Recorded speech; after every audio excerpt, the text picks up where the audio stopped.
दर्द। क्या है ये दर्द?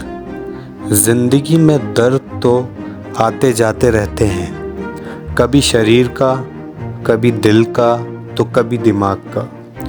कुछ दर्द लहरों की तरह आते हैं और लौट जाते हैं। कुछ निशान छोड़ जाते हैं जो वक्त के साथ हल्के तो पड़ते हैं मगर मिटते नहीं। और कुछ दर्द ऐसे होते हैं जो हमारी रूह में बस जाते हैं, कभी ना जाने के लिए।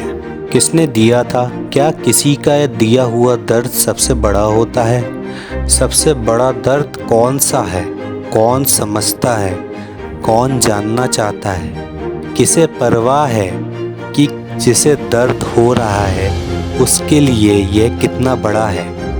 और जिसे दर्द सहना पड़ रहा है, क्या उसे खुद की भी इसकी परवाह है? दर्द उतना ही बड़ा होता है जितना कोई उसे समझता है, जितना कोई उसे महसूस करता है। अगर एहसास होता तो शायद वह ऐसे रास्ते पर कभी न चलता जहाँ सिर्फ खुद को खोना लिखा हो।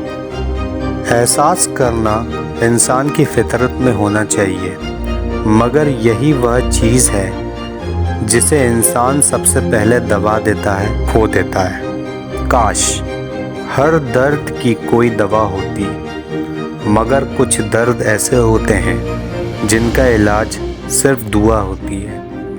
और जब दर्द हद से गुज़र जाता है तब ज़िंदगी और मौत की दूरियां सिमटने लगती हैं। ज़िंदगी की मंजिल और करीब लगने लगती है, या शायद और दूर। लेकिन यह सफ़र थमने के लिए नहीं है। चाहे कितना भी दर्द हो, चलना होगा, बढ़ना होगा। लेकिन ज़रूरी है कि यह सब कुछ परमेश्वर की रोशनी में रहे, क्योंकि उसी रोशनी में रास्ता भी है, राहत भी और मंजिल भी।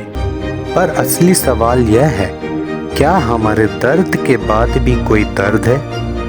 क्या हमारे बलिदान से बड़ा कोई बलिदान है? क्या हमने कभी सोचा कि प्रभु यीशु मसीह का दर्द सिर्फ शारीरिक था? अगर वह सिर्फ शरीर का ही दर्द होता तो शायद वह भर जाता, लेकिन उसका दर्द तो हमें कुछ देने का था, अनुग्रह, प्रेम और उद्धार। इसलिए वह अपनी सारी भेड़ों को छोड़कर उस एक खोई हुई भेड़ को ढूंढने आता है, क्योंकि प्रेम का सबसे बड़ा रूप वही है जो हमें अंधकार से निकालकर रोशनी तक ले जाए।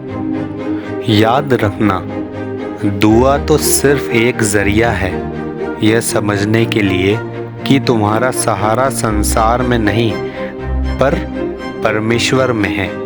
परंतु प्रेम से ताकत मिलती है दर्द को सहने के लिए। दुआ तो सिर्फ एक जरिया है उस दर्द को समझने के लिए। इसलिए प्रभु यीशु मसीह को सिर्फ दुआ नहीं कहते, प्रभु यीशु मसीह को प्रेम कहते हैं, क्योंकि यीशु ही प्रेम है।